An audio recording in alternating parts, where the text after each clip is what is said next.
ಇನ್ನು ಯಾವುದೇ ಕ್ಷಣದಲ್ಲಿಯೂ ಕೂಡ ಇರಾನ್ ಮೇಲೆ ಯುದ್ಧವನ್ನ ಸಾರಬಹುದು. ಹಾಗಾದ್ರೆ ಅಮೆರಿಕ ಯುದ್ಧಕ್ಕೆ ಇಳಿಯುತ್ತಾ? ಹಾಗಾದ್ರೆ ಸಮರವನ್ನ ಸಾರುತ್ತಾ ಇರಾನ್ ಮೇಲೆ? ಇದು ಕೂಡ ಪ್ರಶ್ನೆಯಾಗಿರುವಂತದ್ದು.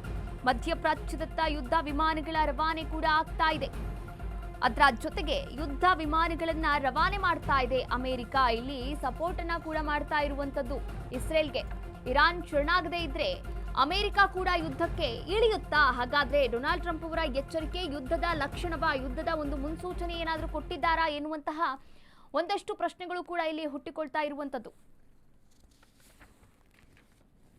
ನೋಡಿ, ಈಗಾಗಲೇ ಇರಾನ್ ಮತ್ತು ಇಸ್ರೇಲ್ ನಡುವೆ ಯುದ್ಧದ ವಾತಾವರಣ ಮುಂದುವರೆದಿದೆ.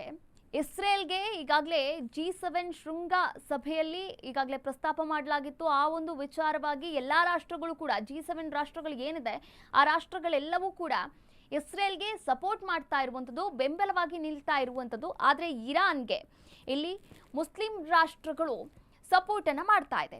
ಇನ್ನು ಯಾವುದೇ ಕ್ಷಣದಲ್ಲಿ ಬೇಕಾದರೂ ಯುದ್ಧ ಮಾಡಬಹುದು, ಅಮೆರಿಕ ಇರಾನ್ ವಿರುದ್ಧವಾಗಿ ಯುದ್ಧವನ್ನ ಸಾರಬಹುದು ಎನ್ನುವಂತಹ ಎಚ್ಚರಿಕೆಯನ್ನು ನೀಡಿದ್ದಾರೆ.